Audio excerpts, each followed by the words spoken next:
Placow. What's up, Joel Pearl? Welcome to Tim and Joel. Call it in the ring. I don't know why I welcome you to the show after saying your name every time. You were Joel today. Now you were Tim. I messed didn't do up. a very good job of it. It's okay. Happy Daddy's Day, Daddy. Yes, and happy Father's Day to you. It's your first. It's my first. To the rad dads out there, a very happy one. If you're someone's father figure, well then happy day to you. Hope you're enjoying it. Hope it's a good day. We got a lot to talk about. Ooh, we haven't Cody been here Rhodes. in a while. Cody Rhodes, a lot of people's father figures. I feel like he's That's getting a lot true. of shout outs on the internet. So I mean, there was a guy who showed up on Smackdown who was father figured to a whole lot of guys. But now we're in this together, Tim. Big Daddy. He basically held everyone hostage and said, together forever. You're never getting rid of me, brother. Oh, that's a different guy. Also, that was a merger. It was a brutalization of. Well, first of all, let's before we get all the plugs out of the way, where are you? Mexico. You were there for Triple Mania. Triple Mania. My Spanish sucks. It's okay. It's been a hard time. It's been a hard weekend out here on the beach. I'm half expecting. Are they in a beach? Or are they in Mexico City? They're in Tijuana.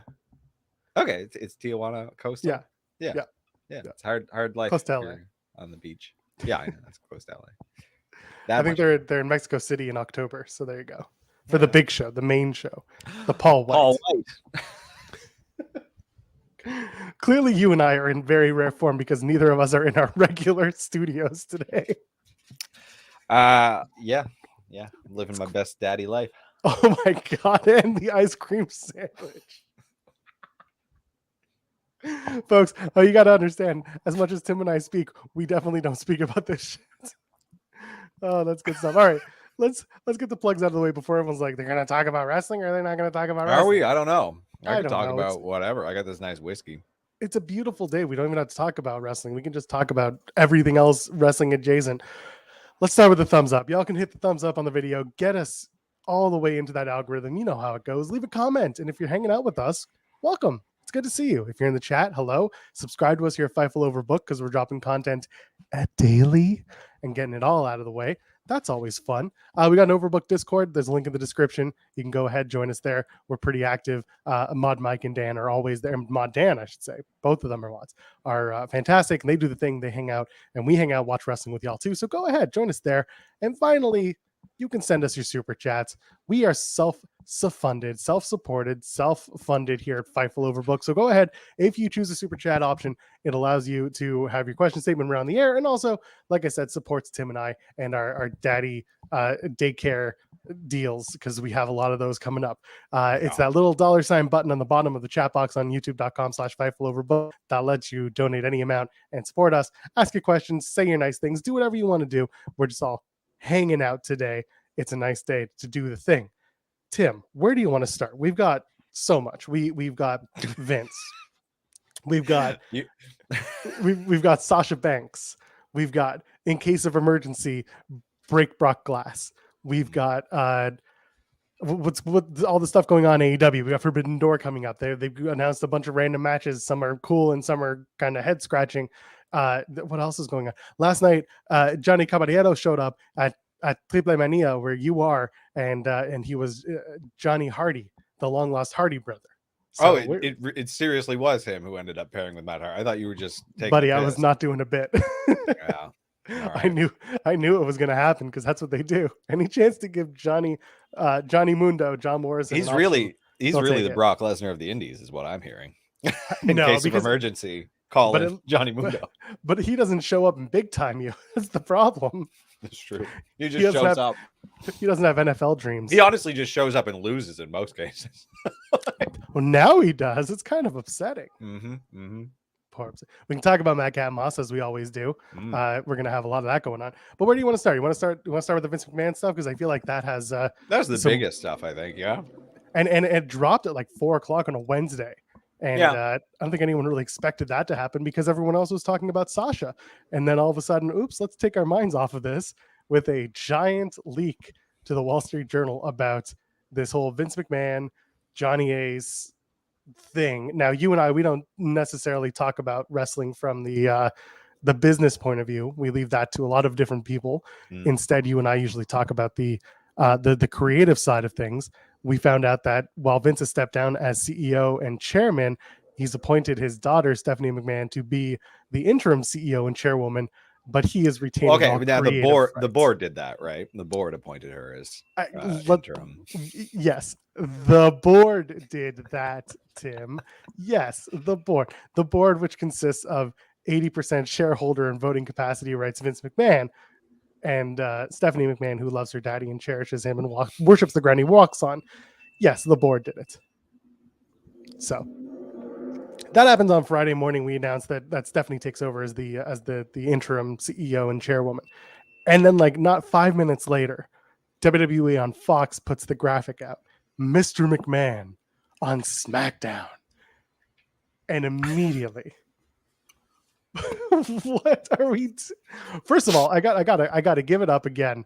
I gotta give it up to wrestling Twitter, wrestling fans who automatically their brains go into the most like out there ideas. The meltdowns. Well, the meltdowns, and yeah, the like, oh, he's going to do this. He's going to do this. And it's like, no, he's going to do literally what he's always done. Like he did the equivalent of coming out and say, "Where you been?" Like it's no different.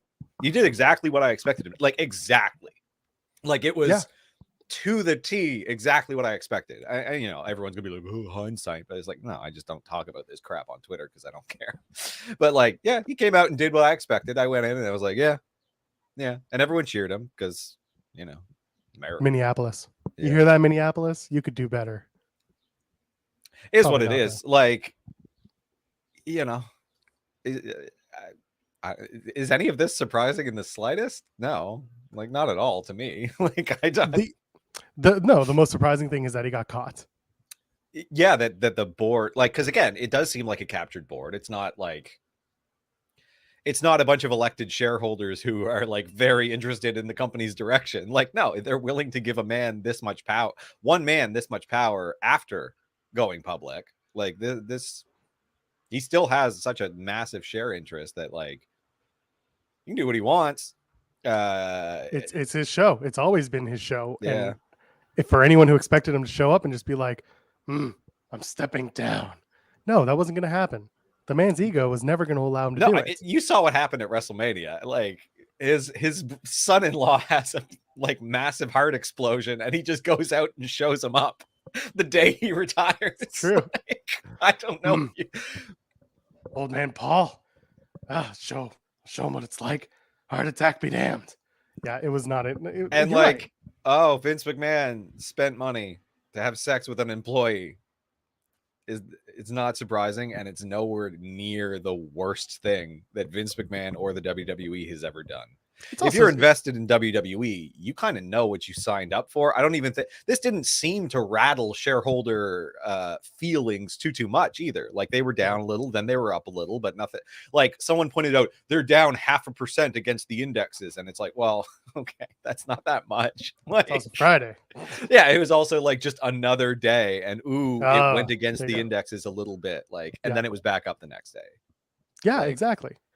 And again, I think that's the funniest thing when people try to talk about the business side of wrestling without exactly knowing what the larger side of business is. And we don't do that because we know our limits. But at the same time, I usually divert to the Brandon Thurstons and the WrestleNomics of the world when it comes to the business of WWE, especially what works, what doesn't, and what's really up and what's really down and what matters. Is the world on fire? Yes or no?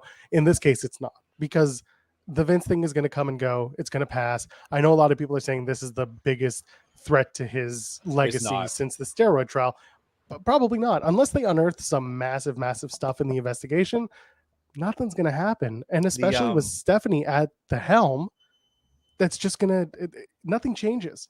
She's going to, you immediately install a woman, which makes sense. That's the right move to do. They had to put a woman in the interim position.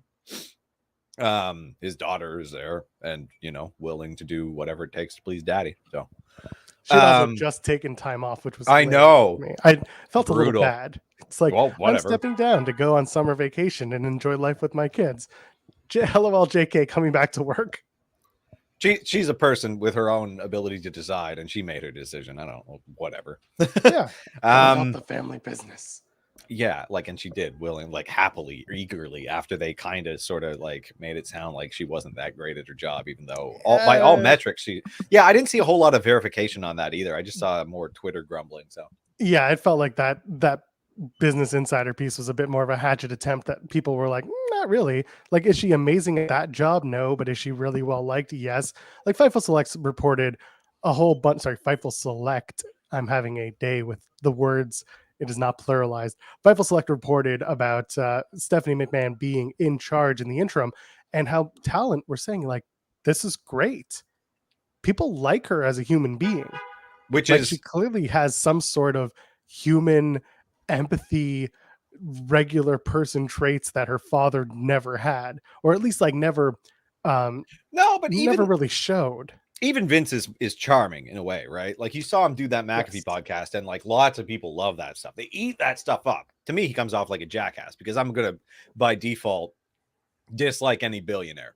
Like, there's nothing they can do. There's no philanthropy they can do that I'm gonna care about. Like, they're all evil. Like, you don't become a billionaire without being evil, in my opinion. Yeah. So like, whatever, but he is charming. Like, I can see why a lot of people like loved it. You know, you put him into a favorable position, and I can see why rich people like him. And I can see, like, that's the better part of being a CEO for a public company, is just keeping the rich people's feelings all good and soft. And he did a damn good job of that. He did a good job coming out, popping the stupid rating by just saying, I'm going to be on SmackDown the same day. He's not going to address the allegations. He's not going to do anything like that. He's going to pop a rating and show the business is strong. And that's all that rich people care about. They do not care about the impropriety. The people who are invested in the WWE do not care about a whole lot of moral concerns, considering the amount of awful moral quagmires that WWE has been a part of. And the fans who are there are going to react favorably to Vince McMahon because the fans of WWE, for the most part, are not concerned with moral quagmires, given how many issues the WWE has had. They're also not. They're not listening or watching Wall Street Journal, articles. That's for sure. They're not watching CNN. They're not watching Jake Tapper, react to the idea that Vince is going to be on SmackDown, being like, "Of course he is." Like, stuff like that is as hilarious as it is to people who watch the business side of wrestling and the reactions of wrestling. Like, we're 1 in a million. Like, we're small fish in a massive pond. Very. Yeah, like, this is the minority, y'all. Yeah, we're not at the shows, and we're not going to convince people at the shows. So it's funny. I said on Twitter, I'm like, SmackDown's in Minneapolis. No one's going to react negatively towards Vince. There, I can think of literally 3 people whose names I put in it, and that was Kelly, Wade, and Jason. And I'm talking about Kelly and Wade from PW Torch and Jason Powell from ProWrestling.net. I wasn't being a dick. I was like, there are 3 people who are going to be in attendance tonight who are going to be the ones in the know. And everyone else there is just going to be a fan who is there to cheer Vince McMahon because the great leader is here. And then I got a DM from Kelly being like, I think you're wrong. And I'm like, DM me in 3 hours when you're at the show and tell me that. And he didn't DM me back. No, Kelly, I love you. Like, you are a friend. I'm just letting you know. I don't know if you've listened to the music of beloved Minnesotan Prince, correct? I don't think he would have an issue with what went down. Like, his lyrics seem to suggest he'd also be there cheering if he were a wrestling fan. Like, he'd be partying like it's 1999 in his little red Corvette with a strawberry beret, nonstop. Yeah, the so kind like you find at a wrestling store. Yeah, like, none of this was surprising, and it played out exactly how I expected, and I don't think it's going to be a big deal because, like, okay, I haven't read anything because I kind of don't care that much. I've mostly got it through Twitter and through you, and just like picked up a few things. I skimmed the Wall Street Journal article, but I don't care because, like, this again was not in any way surprising. The main figure is $3 million. That was personal money, yes. Or was that company money? I'm 99% sure. We're not sure personal money. Yeah, I'm pretty sure. I'm pretty sure it's personal because the problem wasn't the money. That was the hush money. I believe the problem was the impropriety, and also the fact that she went from she got bumped $100,000 in her salary, which that might cause him some troubles. But also in the grand scheme of shareholder interests, that's a drop in the hat. of the revenue of this business. So your lawyer on retainer is Jerry McDivitt. I think you're okay.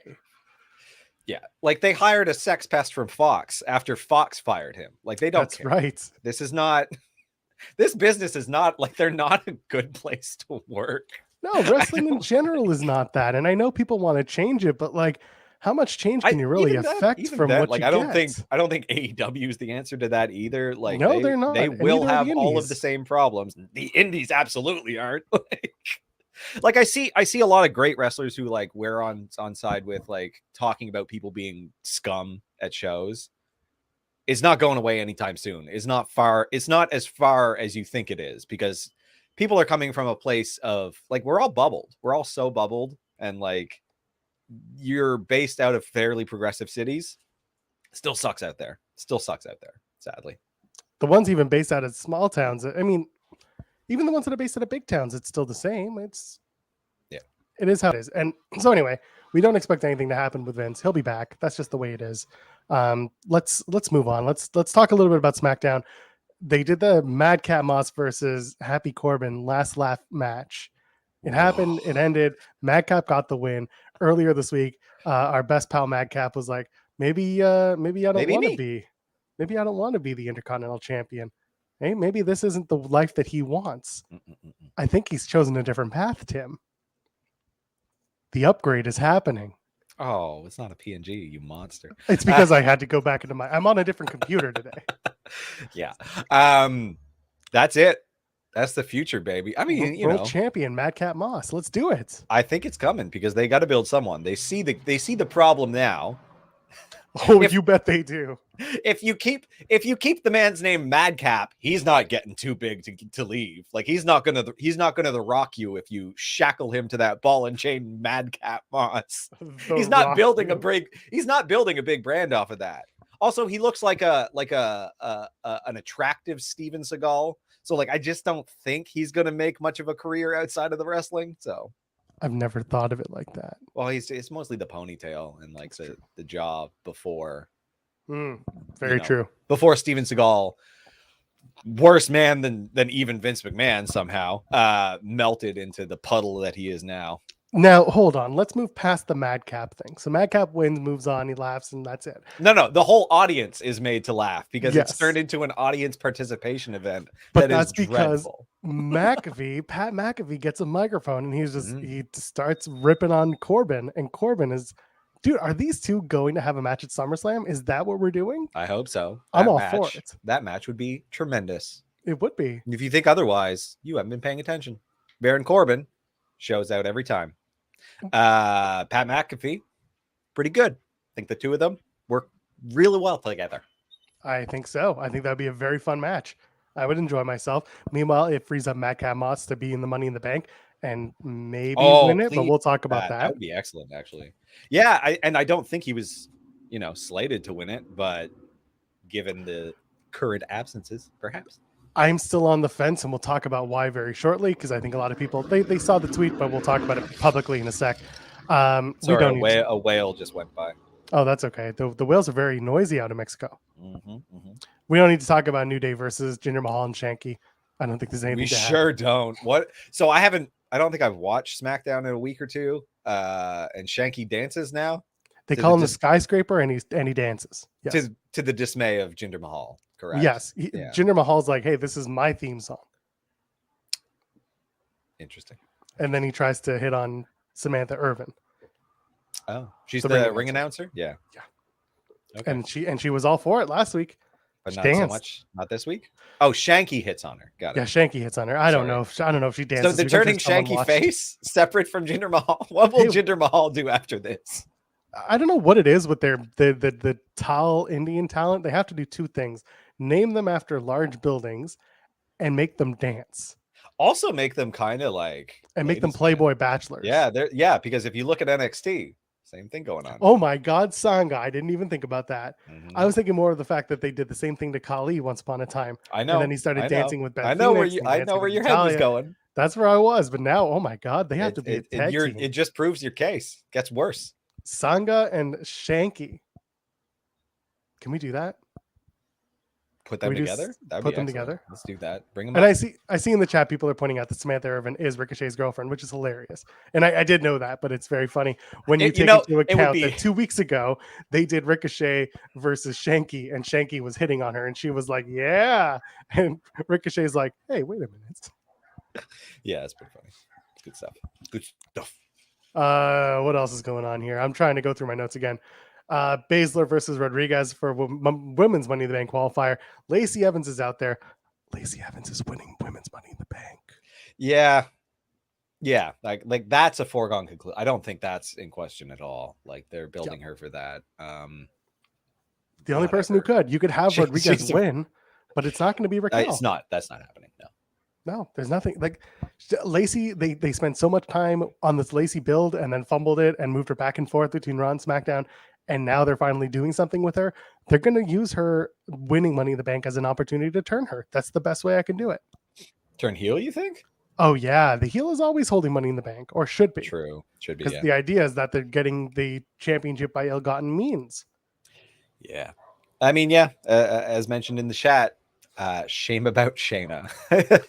This match wasn't even long, was it? It happened pretty quick. 3 minutes. Yeah, like what the hell? Anyway, they take away her music that was like slightly better music that was at least catchy, turn it into something that is unbelievably forgettable. And she goes out there and jobs. Shayna, honestly, like you said, she's fodder, but she's going to have a match against Ronda. She's going to have something because her and Ronda are friends, and Ronda will always go to bat for her friends. Yeah.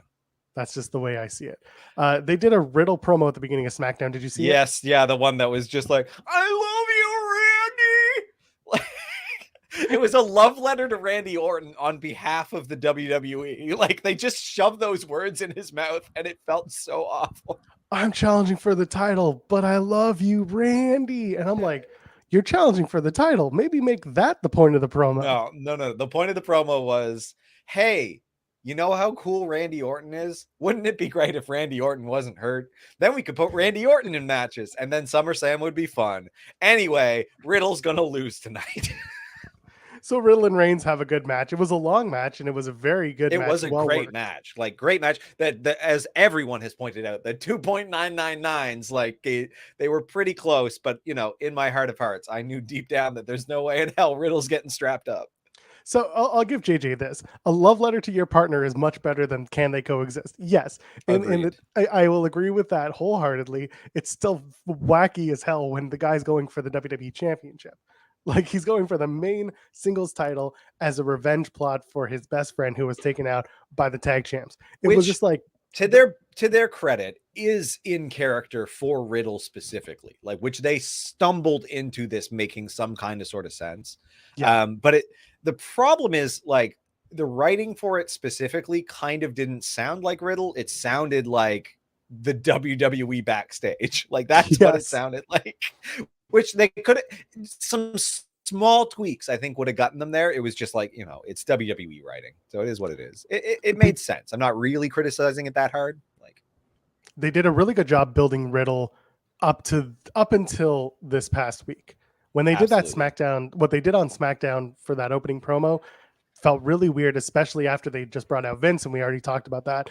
But like all the promos that that Riddle cut leading up to Friday were really good and very strong. A different side of him, a more focused version of Riddle that we don't normally see. I like that. I was a big fan of that. It was just that Friday promo was very very strange. It was like it was almost as if they just found out that Randy's injury really will include him getting surgery. And they're like, we should say get well. We got to eulogize him. Yeah. Yeah. Like, and again, this would have been fine if this was done 3 weeks ago, right? Like, I think this would have fit better earlier on when this feud first started, but yeah. So Roman Reigns wins and he says, I said I was going to smash everybody. And I did. There's no one left, which is literal repeat of the exact same thing that happened not 4 months ago, back in April. He's right. He's got no one left. No, because they refuse to build anyone because they're afraid of The Rock. Like, so what do? We break glass in case of emergency, probably at Wednesday at 6 p.m. Eastern. the Brock Lesnar farm phone was probably going nuts. He's got like that red Batman phone. Oh yeah, He's got the red bat phone, and it was just going nuts. And it was Vince being like, "I need a favor," and Brock was like, "Yeah, I need money," and Vince was like, "Okay," and they wired up all the money. They brought it to Brock, and they said, "You get a match at SummerSlam," and he said, "I don't want to work a traditional match. I want to work a walk and brawl. So we're doing last man standing." Tim, there are 3 people in WWE that deserve a chance at a WWE championship other than Brock Lesnar. Do you know those 3 people? Do you know who they are? No, because everyone's broken. That's what I get. No, he's lost. No, Seth Rollins. Seth Rollins is one. No, he didn't lose the match. He didn't lose the match. It was a DQ finish. No, but he lost like 3 times to Cody Rhodes. Doesn't matter. That does matter. Seth can come back. No, because listen, we're talking about in comparison to Brock Lesnar, who just waltzed in and got himself that match. Yeah. Seth can walk in, talk himself into a match because that's what Seth does. Seth is like my bottom tier person. Number 2 is Bobby Lashley. Bobby Lashley is up there. They took him out of the Elimination Chamber. He never got a rematch. He was wanting that match. He's the other guy. And the third one is Shinsuke Nakamura. Yeah. What the Nakamura just got knocked TFO during an episode of Smackdown. They never did anything about it other than give him the match against the Usos with Riddle, and that's it. The state of Cody's on the list, but Cody on Cody's the list broken. Big E's on the list, but Big E's broken. Like lots of people are broken, but those 3 guys alone, you could have done. You could have had those 3 guys step up and be like, Roman, I want my title. You could have done Lashley and Drew, Roman. Okay. Drew's also like deserving of it. Drew's getting a title shot at Clash of the Castle, so you don't need to give him. You're right. You don't need to give him an extra shot. So the idea here, Sheamus is in Money in the Bank. He's kind of redeeming himself. But I'm talking in the last 4 months, even 6 months. Yeah, I think you have people that you could go back to and be like, you deserve the title shots, not Brock Lesnar, who got beaten by Roman at WrestleMania, and it was a clean as a whistle finish. Yeah, this is nonsense. Like the Brock Lesnar go back doesn't make sense because he's just lost. Like it doesn't. Yeah. It really doesn't. Oh, I'm coming back. Hold on. There we go. You don't need it. It's fine. Yeah. But what do you do to make this match interesting? Like last man standing, just the stipulation is going to be like, okay, cool. Which is like, is this going to be better than Roman versus KO last man standing? I think not. I doubt it. And I agree with you. What are we doing? What the hell are we doing? Like, what's the point of doing this? And does this make anybody more interested for SummerSlam? Again, it just doesn't matter anymore. Like the things that matter for them from a business perspective are the TV shows, because the live events truly are focused on just being live events. And you can kind of throw up whatever at this point because of the brand recognition, and people will attend it. Like your attendance will stay strong. I think it's just, you're more concerned about TV ratings, which also kind of don't matter. You're more concerned about using the TV to appease the people who pay you money just to put TV on TV. And then you're going to create a couple of minutes of content that you can throw on YouTube where you're probably making bank. So what's interesting to me is that any plans that I had to go to Nashville for SummerSlam honestly kind of washed away when I saw that play out. And I've been talking pretty openly about going to Nashville for SummerSlam, but now I'm just like, you want to know what actually renewed my interest in possibly going in August for I guess end of July for SummerSlam? Corbin versus McAfee. No. What actually did it was, and it's not Ric Flair's last match, chat, so don't you even try it. What it was last night at GCW, after Mox beat Tony Deppen, they finally announced Blake Christian versus Mox for the GCW title.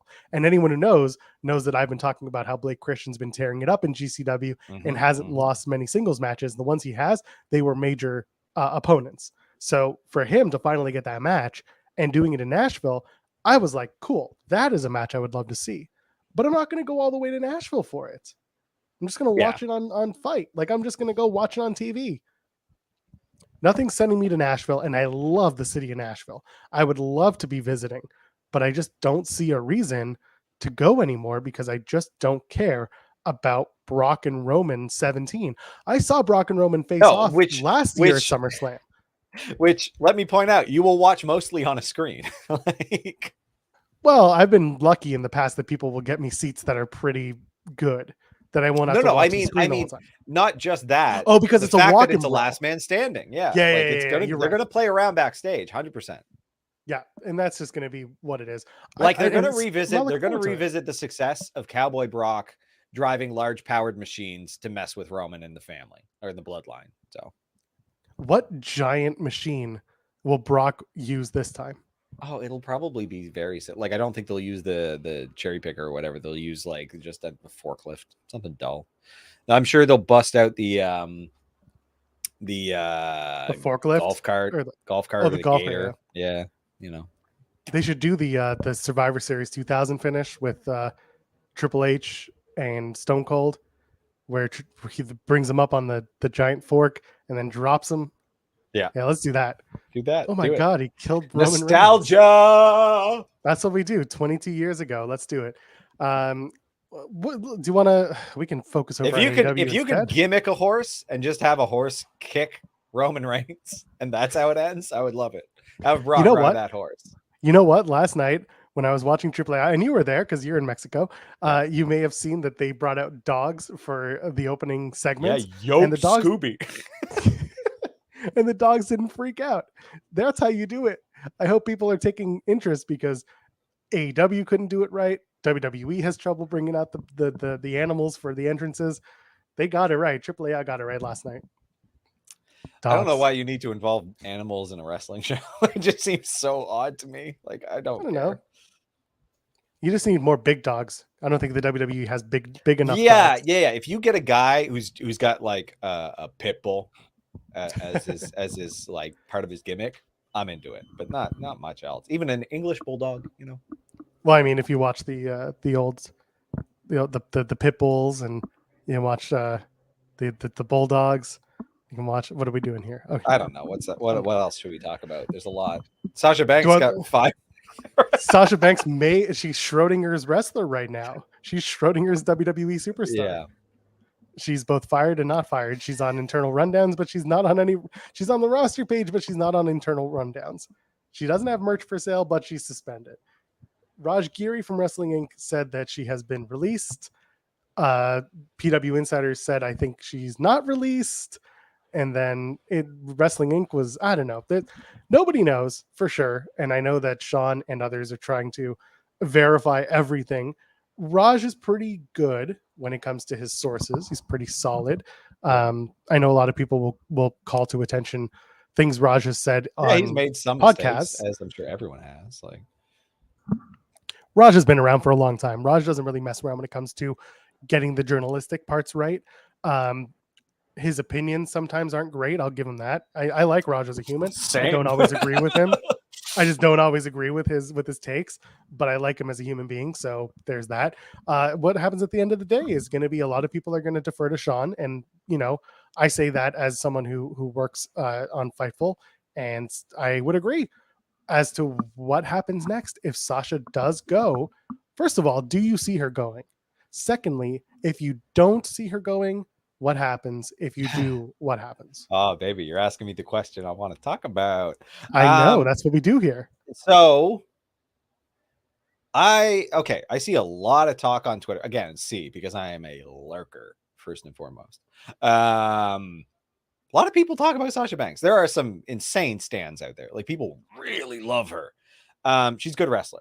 Like, I really like her as a wrestler. I think she should stay in wrestling. That is my hot take for her career. Because I just don't like. I see a lot of people like, she can do whatever she wants. I was like, no, she's not anybody. Like, outside, she is not a mainstream figure. She was a background actor, more or less, in The Mandalorian, who didn't get lines. Like, I guess she got a line, I think, on the second episode she was in. But like, I don't think she has like a strong prospect of an acting career, because like, just from her wrestling promos, she's not The Rock, who is also not like an amazing actor. He's an amazing action star, and like, he's great at the action stuff. Yeah, exactly, which is fine. Like, I don't see her in the same way. I really don't. And like, I don't know this woman at all. Like, I'm just going based off of like rumors mostly, but she doesn't seem like, yeah, like, I don't know. I am not obsessed with Sasha Banks. I can tell you that much. She seems fine. She's a good wrestler. Like, I like her in wrestling. Yeah, it's different opinions. Like, everyone's like, the world is her oyster. I don't see that. I really don't. But like, that's, yeah, it's all good. If you see it, then maybe it is, right? Because there are a subset of people who really love her in whatever she'll do. I'm not the type of guy who's going to follow her around. Like, I know Lana's out there doing some crappy action movies that I'll never watch. Like, different people do different things.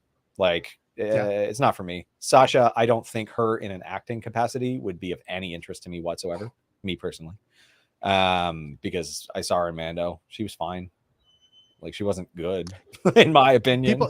People just kind of looked at it and said, "Oh my God, she's the best actress ever." And it's, again, the stands are. She didn't do much. Like, my wife works in film, and like, you know, I'm big like film and TV buff largely. I'm not a huge comic book guy. Like, I'm also not a huge Star Wars guy. Like, I liked Mandalorian. Yeah. I don't know where the hell they're going to go with it. I guess it got renewed. I thought the story was over, but I guess not. Never over in Disney. No, it's never over because it's bloody Disney. But like, yeah, I don't know. I think she should stay in wrestling, is my opinion. I don't think AEW needs any more talent to not know what to do with. Yes, so I don't know where there. she should go. I don't know what she should do. I think she fits in best with WWE, to be honest. But go to Japan. To Japan. That makes sense to me. Wait, I don't know. I don't know what women's wrestling She trained in 2019 with a bunch of Japanese. Yeah. She did a whole bunch of stuff out there, and she loved it. And she's a huge Japanese wrestling fan. Like, no question. She's a huge like fan of Japanese culture. So for her to go, it would make sense. Yeah, that works. She won't get the money. Listen, she won't get that money. No, which I think, I don't know. Maybe that's okay. Sasha in Fast and Furious 10. Yep, that makes sense to me. Throw her in one of those. I'll never see it. But I think the right people would be very excited about that. Sasha doing Fast and Furious 10 comes with Snoop Dogg doing the entire Fast and Furious soundtrack. Oh, that sounds like something that someone else would enjoy a lot. I'll break in with a little news. Apparently, sadly, WWE former referee Tim White passed away. What the? Okay, different one. Earl Hebner not Earl. Sorry, Dave Hebner. My mistake. They're twins. Dave Hebner passed away. The report was a couple of days ago. We just found out that Tim White has passed away. Send love to his family, because Tim was universally loved. He was just such a great guy. Remember all those segments at the Friendly Tap when on Raw, when they would destroy the bar? The APA would destroy the bar. That was Tim White's bar. He had ownership in that. So that was a really amazing thing for him. He was one of the handlers for Andre the Giant. There's going to be so much stuff that comes out about Tim White as like a positive force in wrestling and just a great human being. Just finding that out via Sean and via others.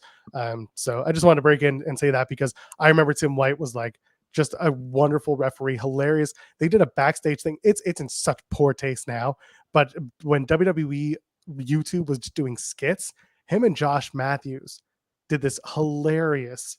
Now it's not funny at all, but at the time when we didn't think about these things, they did a whole thing about Tim White being depressed and trying to kill himself. Okay. I'm sorry. It's really like I don't want to make light of anything like that, of depression or suicide, anything like that. They made it over the top and campy.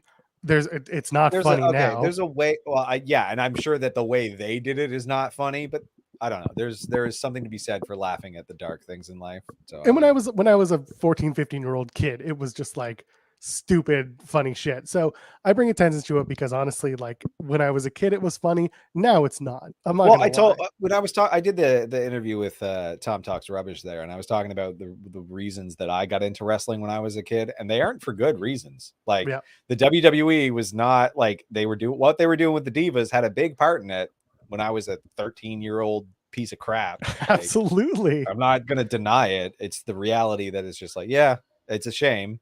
And looking back on it, it's like, I don't think this was good for my development as a child. Like, nope. That's how we got here. It is. That's one of the reasons why I got into wrestling. So, you know, it is just a fact. regardless, we send our love to Tim White and his family, and we hope that people remember him for the good things, because he was largely entertaining. Had some incredible matches as a referee. I think his last match was the Hell in a Cell with Triple H and I forget who, but it may have been Jericho, and he ended up fracturing his wrist on a bad bump, and that was it for his referee career. So there you go. Interesting. Yeah. Okay. It was pretty nuts. So anyway, let's do you want to talk about AEW for a little bit? Yeah, we can talk about AEW for a little bit. Stuff You happened. watched- They're you building watched Forbidden that. Door, which is confusing and mystifying to me. So you're not a big New Japan fan. You're No, not someone who watches. I've watched very little of it. I think I watched one night of Wrestle Kingdom a couple years ago, and that's about it. Like, not for any particular reason, just that I don't have time to watch all of this wrestling. Like, So you watched the opening hair versus hair match. yeah, You enjoyed it. it was fine. It went as expected. What I enjoyed the most of it was it was Ortiz, right? My God. Yeah, Ortiz was the one who got his head shaved. I really loved that segment after the fact where he was just like, they're just like a man of his word, and he just looks like insane. Just like, loved that. Loved it. The Fuego Sammy thing to me was kind of obvious, but it was still entertaining. I enjoyed it. I watched with what gave it away for the Fuego thing for me was the fact that his mask wasn't fully done up, and I was like, someone else under that mask. Body type was also kind of a tell to me. Like, it was just like, he was they're Fuego. fairly similar, but it was just like, that's Sammy Guevara. When I saw his eyes, I was like, that's Sammy Guevara. Like, he had to get that shit-eating grin. Which, like, I don't know that I love this because now JAS is too big. Like, I don't want added one guy. And Tay. They always needed a woman. Did they? I think so. As the Jericho, do you think she's appreciating Jericho? All I'm seeing is her appreciating. She's worshiping something else. Baby. Whatever. I still love the JAS. What I don't want to see is to have my God, I don't know their names. Matt Menard and the other one. Daddy Magic. I don't want Parker. I don't want them to lose shine, and I don't want Daniel Garcia to get overshadowed by Sammy. That's all I want to see from this. Like, I'm kind of like, I like Sammy Guevara as a wrestler. I just don't like his gimmick at all right now. It's not for me because it's not interesting. Like, them making out, it's kind of funny that the crowd hates it so much, but like, I don't have strong feelings about it one way or the other. Like, it doesn't do anything for me personally. Like, I don't. Sammy joining JAS really felt like they were just trying to add someone who was going to be absolutely nuts for blood and guts, someone who's going to do something stupid, because no one else on that whole list of people on the JAS side was going to. Maybe Parker, maybe Menard, but like, I think maybe like, I don't know, the way that they bled for their street fight or whatever they was, of anarchy in the ring. And I see chat, by the way. I see chat saying Danny Garcia turning on JAS and joining Black Cult Club. I don't even want that. I don't want that either. I don't want him with them because like he fulfills the exact same role as Wheeler Yuta. So I don't think there's space for him. And I think this is the best way to develop a character for him.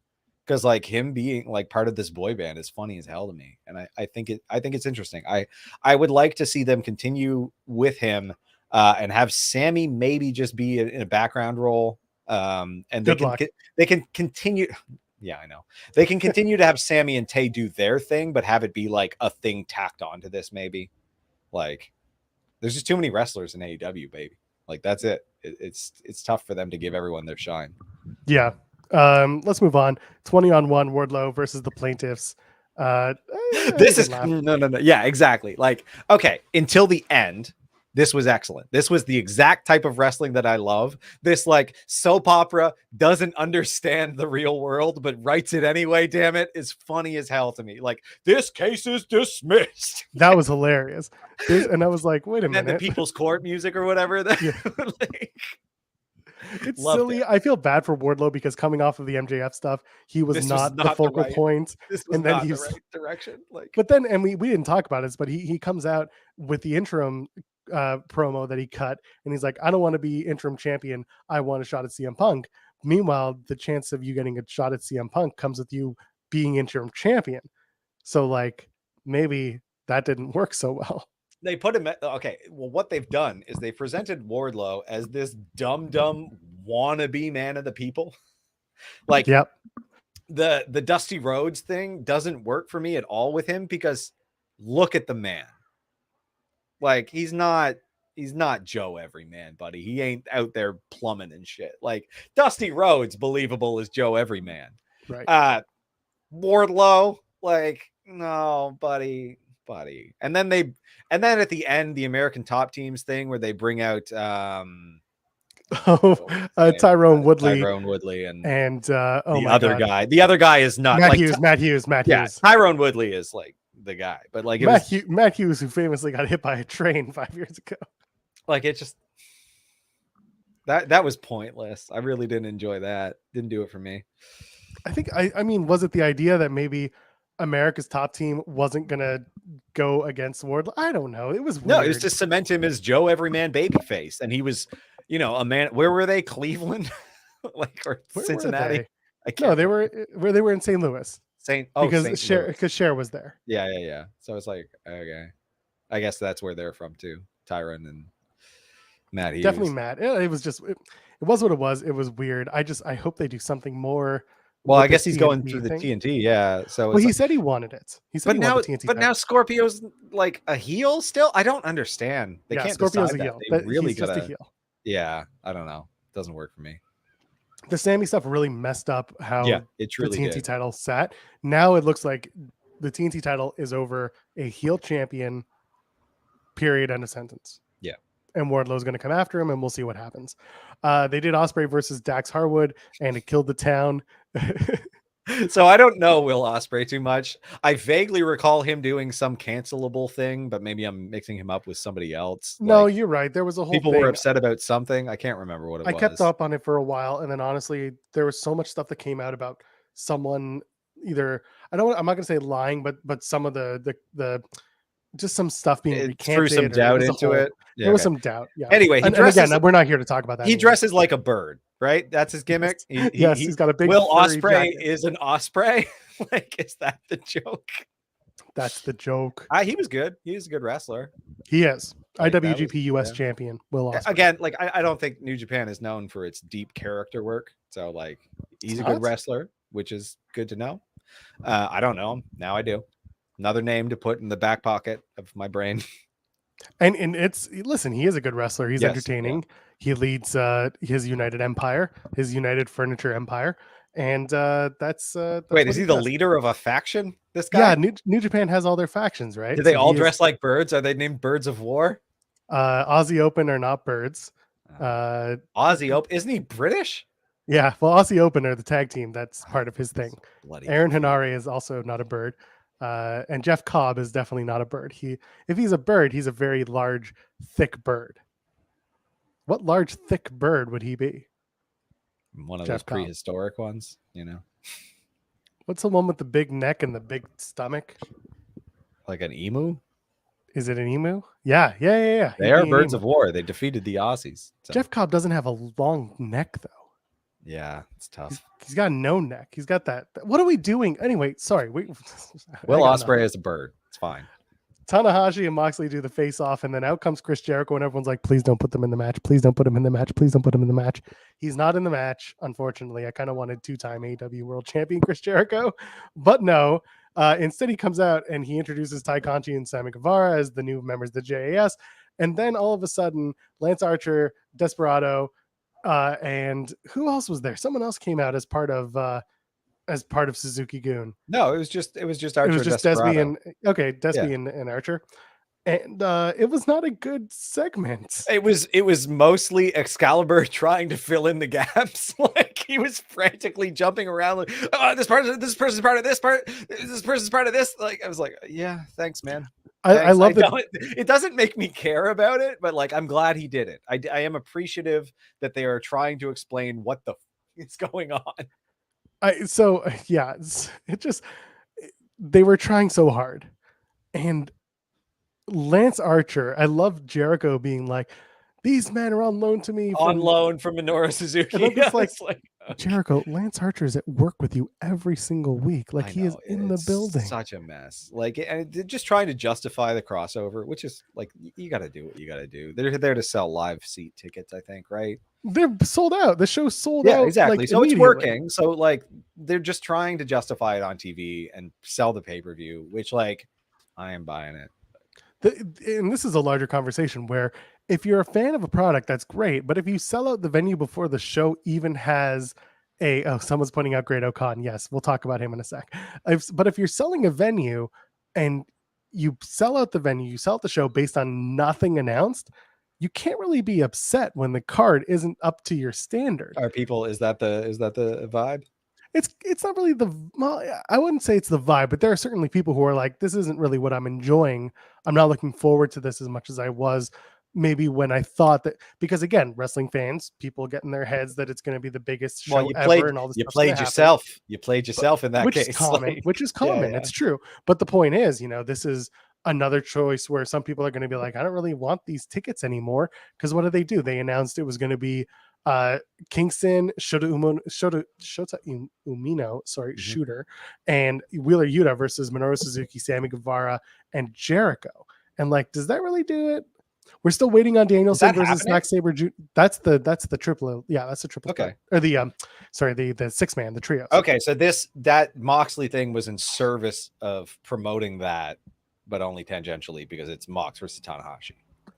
Yeah, Mox and Tanahashi is the match, and then they set up a 6-man with that weird beatdown segment, and then on Dynamite this week, Mox and Tana are doing a Can They Coexist to take on, I think, Jericho and Archer. Okay, so that's the thing. Yeah, and then you've got Danielson versus Zack Saver Jr., but we don't know yet if Danielson is actually cleared to wrestle because he was pulled from an event a few weeks ago after the leg thing. Maybe a concussion thing. No one's for sure. Oh no. And the problem with concussions is that it's not a 1 to 2 week thing. It is a week to week thing, month to month thing. Wait and see. Especially with him specifically. So yeah. So like it's tough. Yeah, he's kind of in that Eric Lindros situation now at this point. So yeah. It's tough. So as much as you want to see Danielson and Zack Sabre, you can't announce that match and then not give it up. It's just what it feels like to me with this Forbidden Door show is that they're trying to make it not too big, but big enough. Because you have, if you do 3 nights of Wrestle Kingdom again, I would just make the 3rd night Forbidden Door in Japan. Yeah, I agree. That's the show I would do. Or you make night 2 of Wrestle Kingdom the Forbidden Door show. Yeah. I mean, we got so one of the other matches was Orange Cassidy versus Will Osprey. Is that for the IWGP US Championship? Okay, that sounds fun. I don't care about the story for that because I don't know Will Osprey, but I think that would be an entertaining match to watch. So they added a winner take all match for the IWGP and ROH Tag Championships.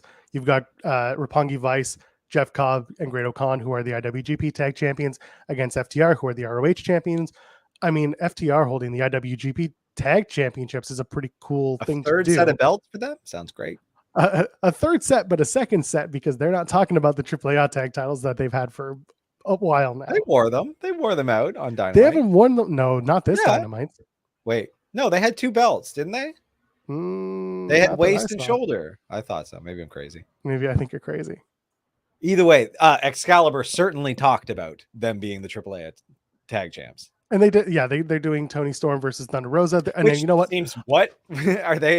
Tony Storm is a former World of Stardom champion. Okay. So at least they're trying to build that in. And Thunder Rosa is about to go to Japan for Tokyo Joshi Pro in the summertime. So like they're trying to make it make sense, and that's fine. There's a Stardom pay-per-view that day, blah blah blah. I know, I've seen all the stuff.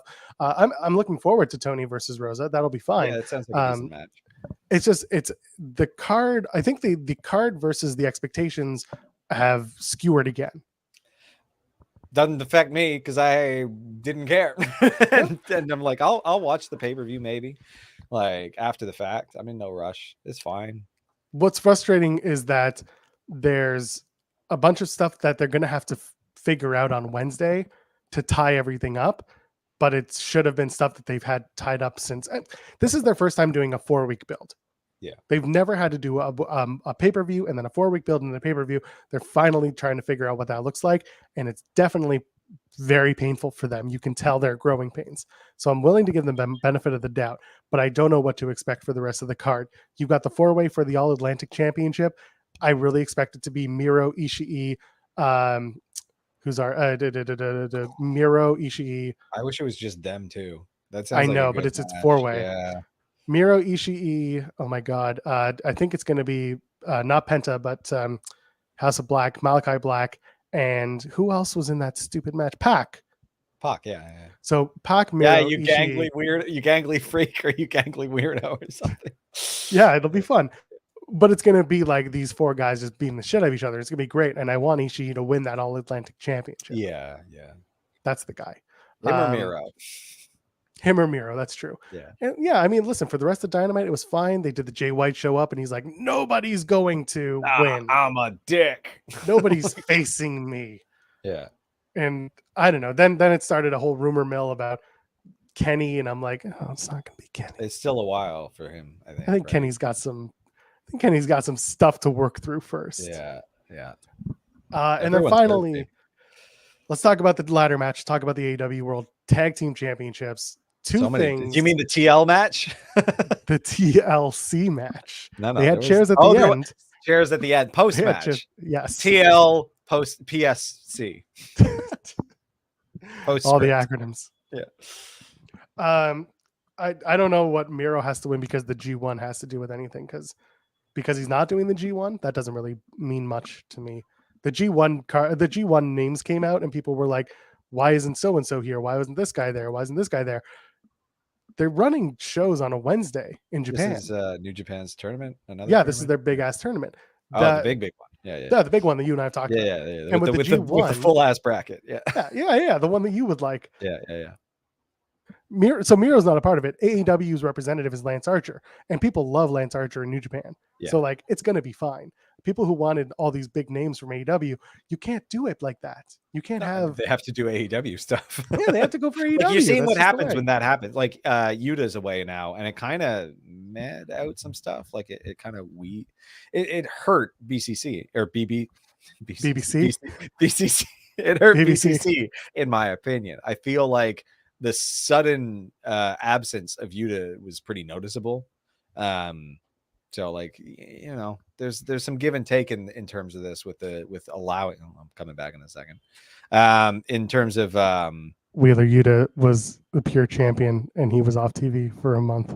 Yeah. Ace Austin is the X Division champion and he was off TV. Like that stuff sucks. Like it really hurts your product in my opinion. Like I get pulled out of it. Like what I'm a little bit disappointed about with this Forbidden Door stuff is that we're pausing kind of the grand narrative of AEW in service of this, and it feels a little bit chaotic right now. Like I am not enjoying the shows as much as I was before.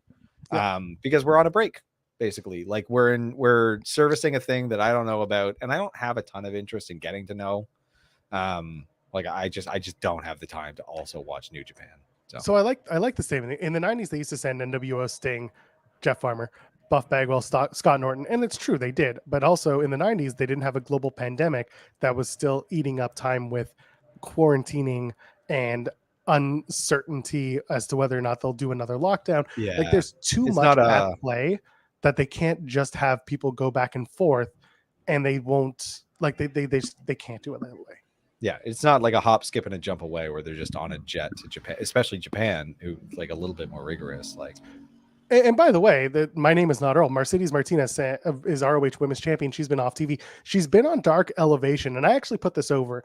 I know people point at the YouTube shows and like this is garbage. She's actually defending the ROH Women's Championship against independent stars, younger stars, and doing a really good job making the title mean something just on a different show. Yeah, I don't think she has to be on Dynamite because I think if it's the Dark Elevation title for now, the women's title for that show, I'm fine with that. Exactly. And like I would also agree, and I'm no big fan of Dark or Dark Elevation, but like Ring of Honor specifically, they don't have a TV deal right now, so this is a good way to like keep that in people's memory for the people who really do care. But it doesn't deserve a place on Dynamite. There's only like less than 2 hours per week, and there's so so much talent. Like, you have to focus on your own title. Like I don't want to see Ring of Honor titles ad nauseum on Dynamite because there's no real room for it. Like, it's hard enough as it is with the deep talent pool they have that they don't fully know how to handle. So, and I see Andrew saying I meant that that they're sending pointless guys to Japan. They could do that, but again, I just don't think they want it. They wanted to make it make sense. Yeah. To send people over, especially as first time AEW stars. But this time it just didn't work. So they're sending over the most popular New Japan crossover star that they can, which is Lance Archer, and he'll do fine. He'll have a blast. Anyway, let's talk about the ladder match real quick. The Jacksons, the Young Bucks, are world tag team champions again. The story continues. If you take off a shoe from one of the Young Bucks, you lose the tag team championships. They're magical shoes. The magical mystery shoes. I'm fine with this. I had no problem with this. Great match. A lot of table spots. It was what I expected, and I expected FTR to get next. Everyone was like, add FTR to the triple threat. And I was like, no, don't do that. That's garbage. They don't need to wrestle in a ladder match. I'm happy with this. I'm happy to have the Bucks as two-time champs. I don't think they should hold on to it forever. Yeah. But I think that the belts needed to come off Jurassic Express because I just wasn't feeling it. Do a real winner take all at All Out with FTR and the Bucks. One-on-one, no gimmicks, just those two. That sounds excellent to me. Christian finally got his turn in. 6 months later. 6 months later. It feels like real Julia Hart stuff. Yeah. Yeah. Christian versus Jungle Boy sounds excellent. It does. Luchasaurus sitting down for a little while sounds excellent. Love him in the ring. Love him so much in the ring. I can't stand that gimmick. Like, it's not for me. It just really isn't for me. What if you turn Luchasaurus and he joins Christian Cage? Yes. And he's the new Tomko. Do that. That sounds awesome. Yeah. Like, I love Luchasaurus as a wrestler. And he looks good without the mask. Like, when he was in NXT, right? Like, yeah. Like, I don't think he needs that gimmick. Like, that's an indie gimmick where you're not telling much of a story, right? Like, you don't go out there and you don't talk, you don't cut promos, you go out and you perform for a live audience. It's a great gimmick for that. I don't think it's a great gimmick for TV. And I think he's got the chops to not do it. Like, he's not terrible on the mic. So, like, I don't know. Well, I'm excited. I'm looking forward to what comes next. Forbidden Door is going to be an interesting show. You and I are going to Greektown Wrestling next weekend. That'll be fun. Yep. We don't have to talk about that right now because we don't have time. We're out of time, folks. I have to pee real bad. Yeah, let's go. We got to go be dads and do stuff. So let's get out of here. Yeah, mostly use the bathroom. I'm going to be back on the main channel tonight after Slammiversary. Steven Jensen is sick. We hope he gets well soon. I'll be covering Slammiversary with Denise Salcedo. So come and join us after Slammiversary tonight on the main Fightful channel. Tim, where can the people find you on the internet? People can find me at Timstone, TIMBSTONEP on Twitter. Again, mostly a lurker. I'll like your tweets if they're good tweets. It's true. He does it all the time. Big if. Anyway. Big if. It's Fightful Overbooked, youtube.com/Fightful Overbooked or FightfulOverbooked.com. We drop content every single day. Will Luchasaurus cut his hair? Probably not. That'd be nuts. I don't think he needs to do that. He's a good looking man with long hair. If he'd take off that stupid mask. It's true. I am at Joel Pearl, JOELPEARL. Ladies, gentlemen, friends beyond the binary. Happy Father's Day to the fathers and to the stepfathers, to the father adjacent people, to the good people. Have a wonderful